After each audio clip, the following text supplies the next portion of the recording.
Good afternoon, everybody. It is Monday, September 8th, 2025, and we are here today to have our HR Business Services Committee meeting.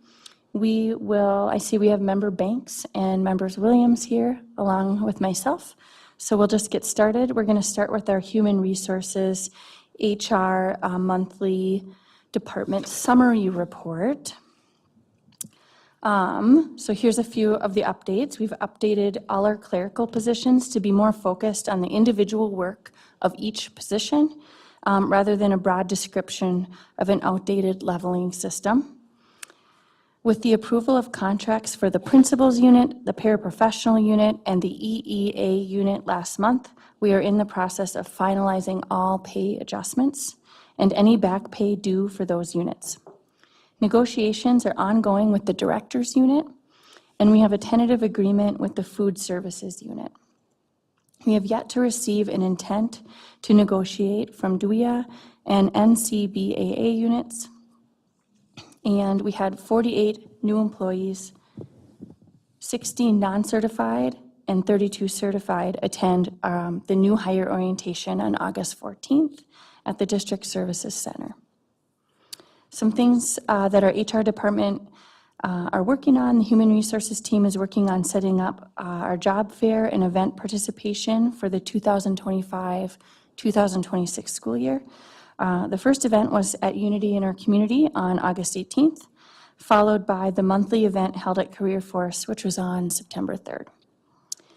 And the payroll team is working with departments to go paperless for all extra pay invoicing, and this is an updated process that would eliminate the hand keying of information into the payroll system and help in expediting payments to employees.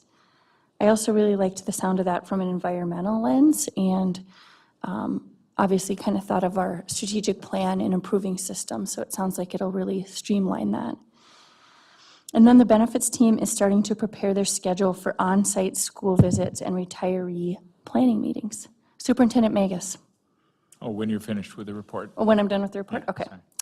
sorry. Some upcoming changes and improvements to the department. We have started the screening for the Human Resources Manager position with interviews to be held later this month, and planning to attend several job fairs at UWS in September and October.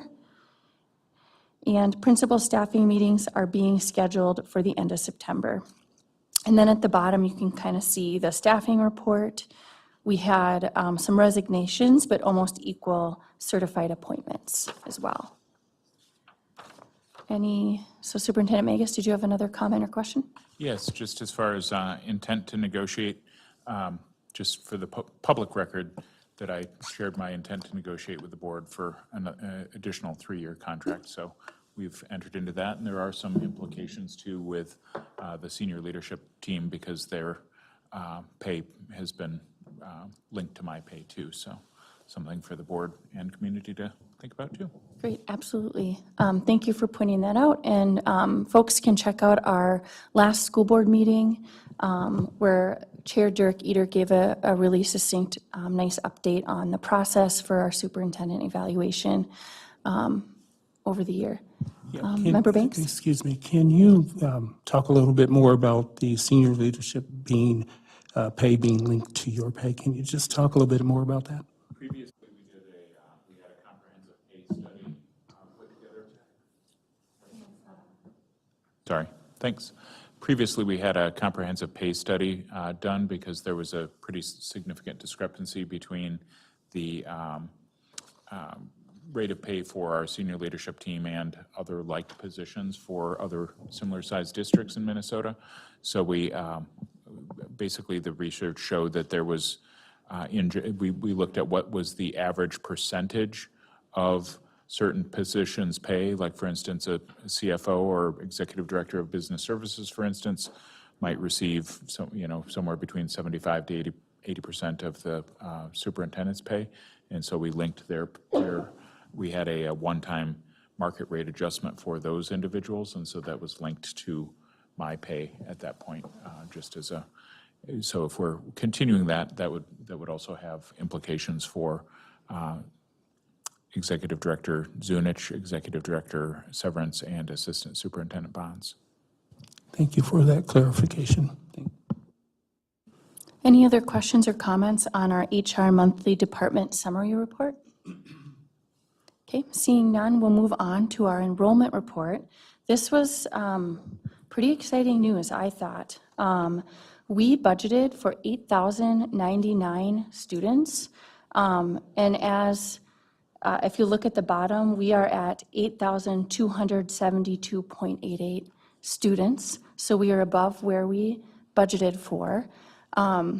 Director Zunich, I really appreciate how you always look at the data, and we try to budget somewhat.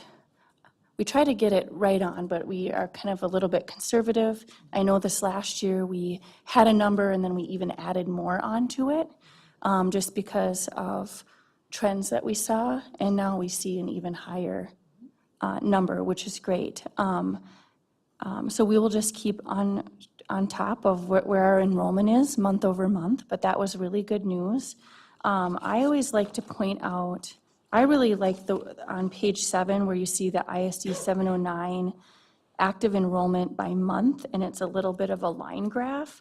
If you look at that page, for me it's page 7, but this year, the 2025-2026 school year is in yellow, and last year we started just above, maybe at 8,020 it looks like, and here we're starting, at the 8,272 mark. So we are starting way ahead of where we started last year.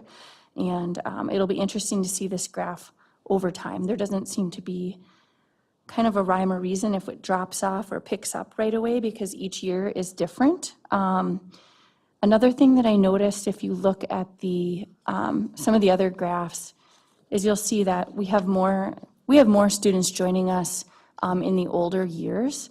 And I think that's because we have a lot of private elementary options in Duluth. But we do, a bright side is that we see a lot of students coming to Duluth Public Schools just overall. And definitely our high school and middle school numbers are increasing. Where we saw the most increases this year is 8th, 11th, and 12th grade for some reason. So just wanted to share that a little bit. Member Banks? Yeah, just a quick question. So at Unity in the community, there were quite a few students registering. Are those numbers in the numbers that we see here? Because there are quite a few brand new people to the district. So I was just wondering, has that been included yet, or is that yet to come? Okay. Sorry, it is yet to come. Thank you for asking. Yep, good question. Thank you. Superintendent Magus? Yes, I would say we are very thrilled about our enrollment. We're hearing very good numbers from our school sites now, just as far as how many new students we have enrolled, and that is very good news. And then I would say on the flip side of that, we are seeing some schools where the capacity of the school is being significantly stretched. If we think about Myers-Wilkins with the switch of immersion there, we have Homecroft, which went from being one of our smallest schools to now it's our third largest. It's in competition for being the largest. I was also out at Congdon, I wasn't at Congdon yet. That's one I have yet to go to. I was out at Lester Park, and they're well over 500 students at Lester Park now. So the thing is that some of the larger class sizes, even if we're adding teachers, we do not have classrooms for them. So I think it's important for us to start thinking about programming, not to go further than that in this conversation, but we need to start thinking about our capacity within our buildings. Well, that is a good problem to have, I would say. So very proud of the work that's happening in our schools, and I know that when we revised our elementary schedule, that's gone over really well with students and families and our teachers as well. So very good. Good to see the fruits of the work that we've been doing. Any other questions or comments on the enrollment report? Okay, seeing none, we will move on to our child nutrition report. We had a training day for our kitchen managers who are certified by the health department to renew their safe food handler certificates. This is very important to our program and a requirement for licensed kitchens and cafeterias. We sent out a district-wide mailing to all families reminding them to do their application for educational benefits for the new school year. And summer meals were completed on August 15th. And then below, you can see a graph of summer meal counts over the last 10 years.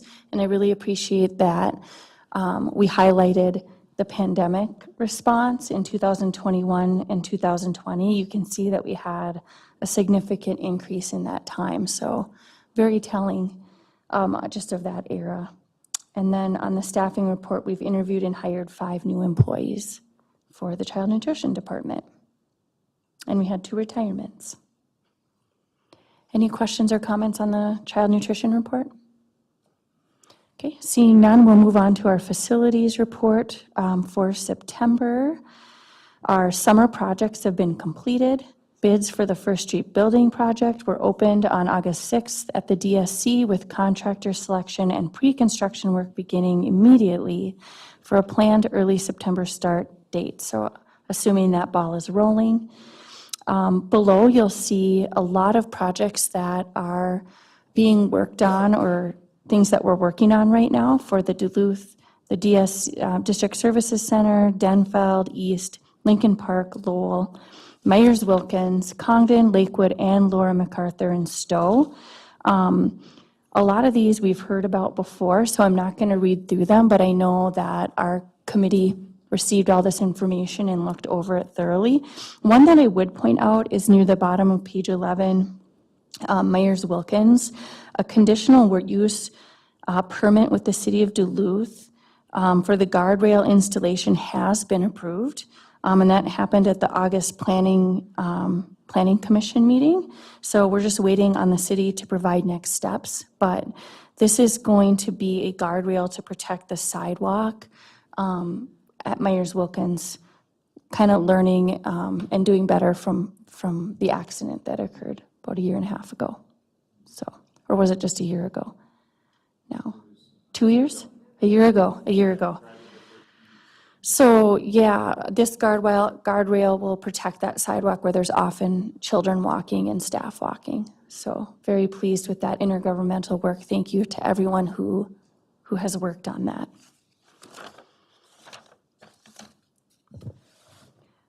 Some upcoming changes and improvements to the department. I thought this was a very large statistic to mention, but our building operations summer cleaning was a success. We really appreciate everyone who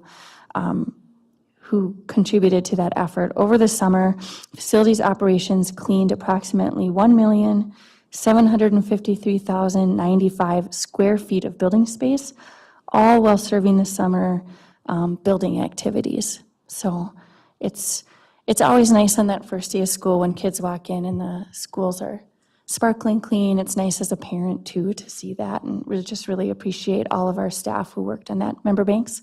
Just, excuse me, approximately how many people are doing or have done that job to accommodate over 1 million square feet of cleaning and getting it ready for the fall? I'm just curious. If you don't know the number, I'm okay with that. Director Severance oversees facilities, but it's at 58. I can get you the number real quickly. I mean, I have a staffing list right here. I just need to, I'll get you the number. Great, thank you. Good question. That's a lot of work. I also wanted to just highlight some milestones. Please join ISC 709 in extending our deepest congratulations and sincere thanks to Elizabeth Ledoux and Daniel Colden for 40 remarkable years of service, continuous learning, and invaluable contributions. Both were successful candidates along with 25 others out of 250 applicants back in 1985. So both of those people have worked in the district for 40 years, and we really appreciate them. And we wish Liz continued success in her new vital role. And we also wish Dan happiness and health in his new endeavors as the retirement winds blow. Very descriptive report today. But that is something to celebrate for sure, 40 years in ISD 709, so I wanted to highlight that. Any other questions or comments on this facilities report? Sorry, Member Henry. Williams? I just said the 80s was not 40 years ago.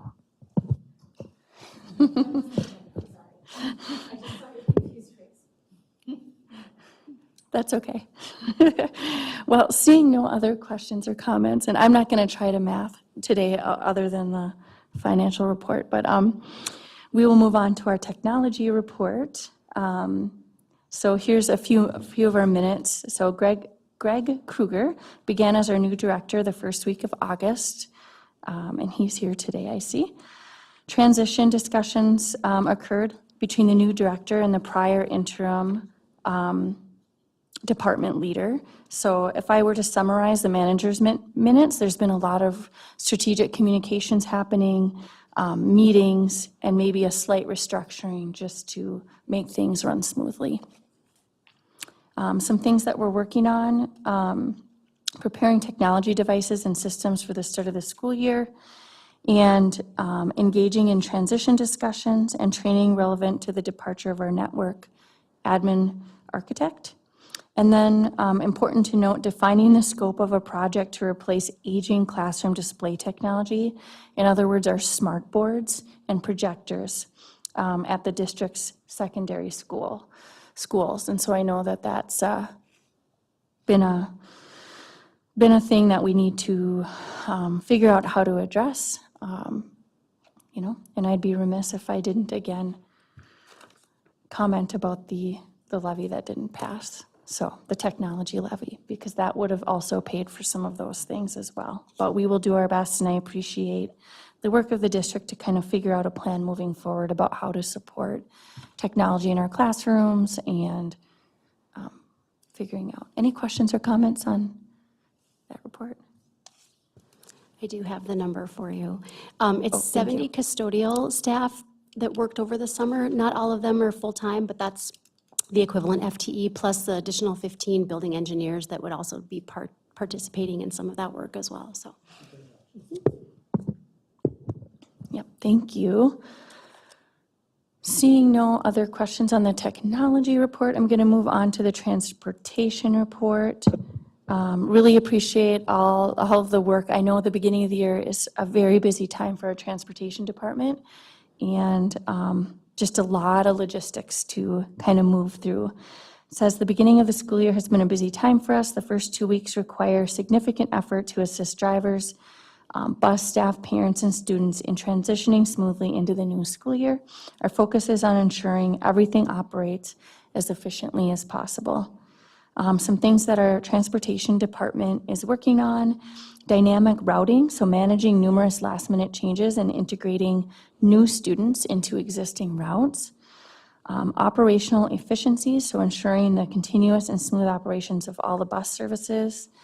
And our infrastructure impact, navigating the extensive road construction projects throughout Duluth this year. And I know that there's a lot of them, so great. Any questions or comments on our transportation report? All right, seeing none, we're going to move on to our recommended resolutions. The first one is a resolution for our maximum levy certification. This is very much something that we see come across our tables every year, kind of a housekeeping resolution and part of our process. But does anyone have any questions on it at this time? Yes, please. I would really appreciate it if you could also Thank comment. you. Unfortunately, at this time, I don't have any preliminary numbers to give to the board, perhaps next week at the school board, but I've not received notification yet from MDE that those numbers are available. And just to remind everybody in our community that regarding the calculation of our levy, Minnesota Department of Education is responsible for annually calculating the maximum levy limitation for each school district. Our state law limits the amounts and types of levies that we can impose. The MDE opens up the levy portal every August, and there is some preliminary information that we can give MDE to help calculate. This information includes our building leases and the amounts that we pay for them, and basically our debt service. So really, we just give them those numbers, and then MDE does the calculation. And reminder that the Department of Ed does calculate our school's revenue, levy, and aid annually, and they take into account factors such as the district's tax base, enrollment levels, and debt service. And this is how helps MDE determine the amount of aid that a district will receive. Thank you, Director Zunich. Welcome. Oh, thank you. Any questions for Director Zunich on that explanation? Or Superintendent Magus, do you have a comment? Yeah, just to comment, I know there's a lot of conversation in the public right now related to tax increases related to levies and such, and so I just wanted to point out, most of the public knows this, but just that the counties and city can basically pass a tax increase just by saying this is what we're increasing by, where a school district has to go for a referendum. And so that's something that I think is important for the community to understand, because if taxes rise in those two other areas, it makes it more challenging for the school district to be able to pass a tax referendum, because there's a lot of research that shows that taxpayers will exert control in the one area that they do have impact by potentially not passing referenda. So I'm not being critical of any of the tax increases of the county or city, just saying that that's the connection that we have to be mindful of. Thank you. I really appreciate you pointing that out too. Yes, I believe we're the only government entity that has to go to the voters. Yeah. Good conversation. Any other questions or comments on that resolution? Okay. Seeing none, we'll move on to our second resolution, is the acceptance of donations to Duluth Public Schools. Very thankful to our community as I look at this long list of donations. I see, I'm not going to read through all of them, but I see a lot from Neighborhood Youth Services for Unity in Our Community. I see one again, from Head of the Lakes United Way for backpacks. Let's just flip the page here. And then I saw one from our own Henry Banks, Member Banks, that I wanted to highlight too, and others as well, but for Lincoln Park Middle School. And there's other folks that are listed, many names that I recognize there, and just very appreciative for the Lincoln Park Middle School Native American program, including various school supplies. And I see a lot of other school supply donations as well, folders, a flute from Stacy Acherhoff. Yep. Thank you to all of our donors in the community. Member Banks? Yeah, can I make a friendly correction, I guess? So for Lincoln Park, the American Indian program, there were two small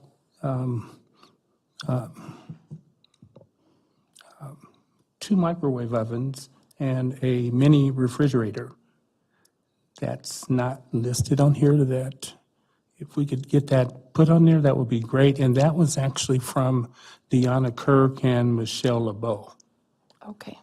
And then the cash was from the other folks.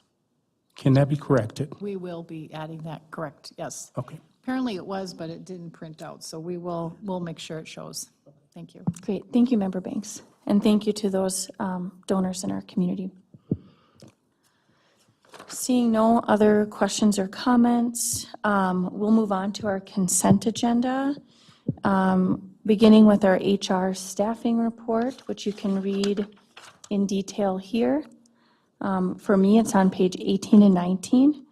And then, Dr. Severance, I was hoping maybe you could just say a few comments on our hourly wage rates. But basically, we see that we were just doing some increases for certain substitute sectors.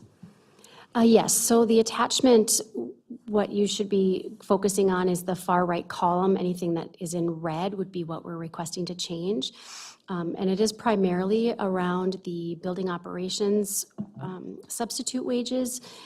And that is based on what we have agreed with our teachers on call now that our Kelly services, now that we have them for maintenance substitutes, but it would also be for anybody that we hire in as the hourly rate. Same goes with the clerical. And then we are increasing our paraprofessional rates as well, and that's based on not only market in the area, but also the increases that they received in their contracts. So we're keeping in line with that. And then the last piece is just to increase our substitute teacher rates by $5 on each of those. That's on the last page. Great, thank you so much.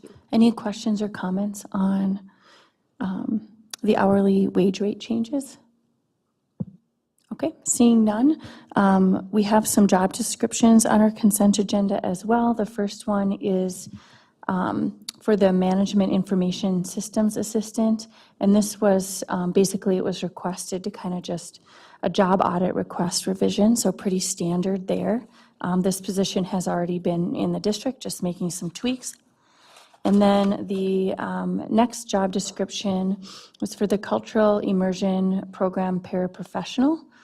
And I thought both the job descriptions looked really great. I had one question about the Cultural Immersion Program Paraprofessional for the Ojibwe language. Just curious if you could share just once again for the public what we're doing to recruit Ojibwe language speakers to our schools as paraprofessionals or teachers. Yes, thanks for asking that question.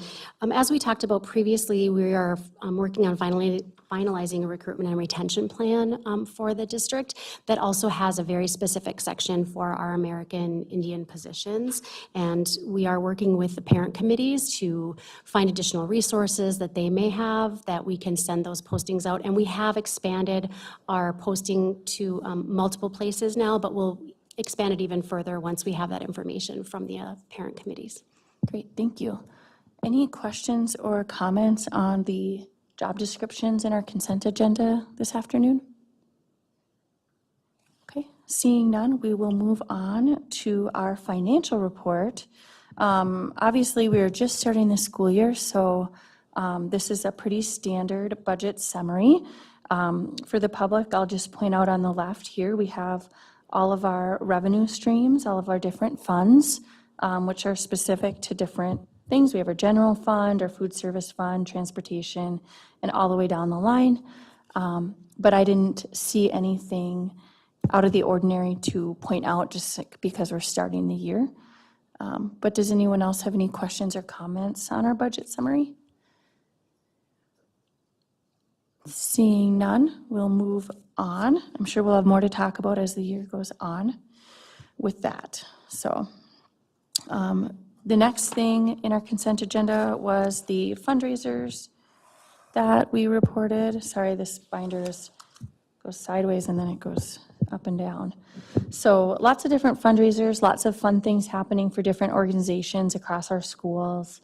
There was some fundraisers for Denfeld, for the theater department and cheerleading, some for East for girls soccer and cheerleading and boys basketball. And then there's some for our elementary schools. I see one at Laura MacArthur for school-wide student government, which is great. One out at Stowe for the Wolf Ridge Fund. So exciting to think about all the different ways these fundraisers support our students. Any questions or comments or other fundraisers other board members wanted to highlight? Okay, seeing none, we'll move on. So we did our fundraisers, and then we have our bids, RFPs, and quotes.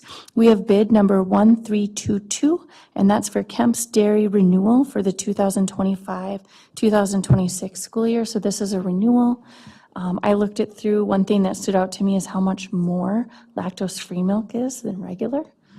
So that was kind of an interesting fact. But we need to have milk, and the contract looked good. Any questions or comments on the Kemp's contract? Okay, Seeing none, we'll move on to our contracts, change orders, and leases. We have a contract for environmental health and safety management services, which I wanted to highlight. That, for me, that is on page 37. We have worked with this company before.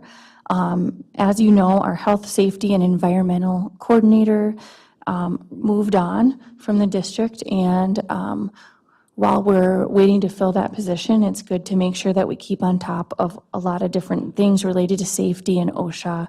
And this company we've worked with before, so we're going to enter into a contract with them to just help with that kind of thing. And then I think too, I learned that last time when we were working with them, and Lexi kind of came on, they know schools. And so if we hire for someone who maybe worked in a different sector, this company will help with a smooth transition too when it comes to safety and OSHA. Any other comments on this contract or questions? Okay, seeing none, we will move on to our expenditure contracts, which start on page 50, flipping through here. Many pages. You'll see I really like our cover page that kind of goes over all of our expenditure contracts, and then the contracts are behind the cover page here. A couple I just wanted to highlight. First Witness Child Advocacy Center is the last one, and that was for $5,000. And First Witness provides child sexual abuse prevention information to both teachers and staff, parents and children, to Duluth Public School, elementary, and ECFE sites upon request. And this has been a long-standing partnership, and we really appreciate the work that First Witness does in the community and their partnership with our schools. And I also wanted to point out the first one on there. It's an expenditure contract with Lutheran Social Services for the foster grandparent program. I've gotten to know one of our foster grandparents who volunteers at Myers-Wilkins, and it's just been really impactful hearing his stories about not only the impact that the foster grandparents have on the kids, but really it goes both ways. It's neat to have this intergenerational program in our community. So I just wanted to point that out. But there's many other expenditure contracts as well. Does anyone else have any comments or questions or expenditure contracts they wanted to chat about this evening? Member Banks? Yeah, if I could, I'd like to learn more about class intercom.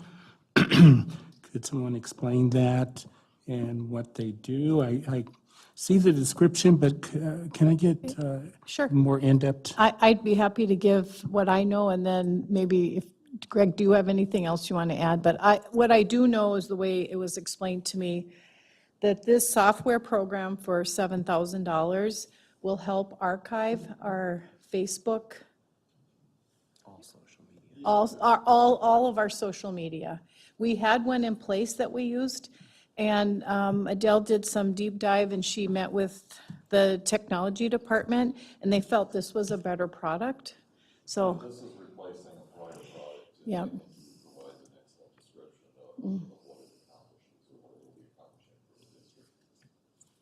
Okay, thank you. Thanks. Great, thank you. Absolutely. Any other questions or comments on our expenditure contracts? Okay, seeing none, move on to our no-cost contracts, which are always nice. Those start on my page 106, but you'll see a lot of no-cost contracts with just different partnerships we have with different organizations in the community, many of which kind of intersect with, they also work with a lot of our students in different ways. I see Men as Peacemakers, the Women's Care Center, and the Duluth Children's Museum, just to name a few. So those are contracts that don't cost us anything, but we collaborate with those organizations. Superintendent Magus? Yeah, I just want to reiterate our thanks to the many, many community partners that we have these contracts with, because they are just a huge, huge support to our students, staff, and families. And so thank you for mentioning that, and just wanted to double down on the importance of those groups. Great, thank you. And I really have appreciated over the last 3.5 years being on the board, our leadership's, your prioritizing of community partnerships, because we know that our students, you know, they wake up somewhere else, they go home somewhere else, they are involved in the community in different ways. And I think the more important, the more you know, trustworthy adults that we have supporting our students, the better. So I really appreciate that. And I would really doubt if that didn't have something to do with some of our graduation rate increases and things like that. I think that's really important. So thank you for your work on that. All right, well, we don't have any revenue contracts, unfortunately, so we'll move on to our grant applications, which are on page 143. We have one grant application to the Hospitality Minnesota Education Foundation. The author is Adam Wasaki, if I said that right, for the Duluth East Culinary Arts. These are 3 reimbursable grants in the following categories: equipment and supply reimbursement, ProStart ServSafe certification reimbursement, and food reimbursement for Duluth East Culinary Arts. So great to see. And then the last item on our miscellaneous items, informational items, are our change orders. And those start on page 144, so just the next page.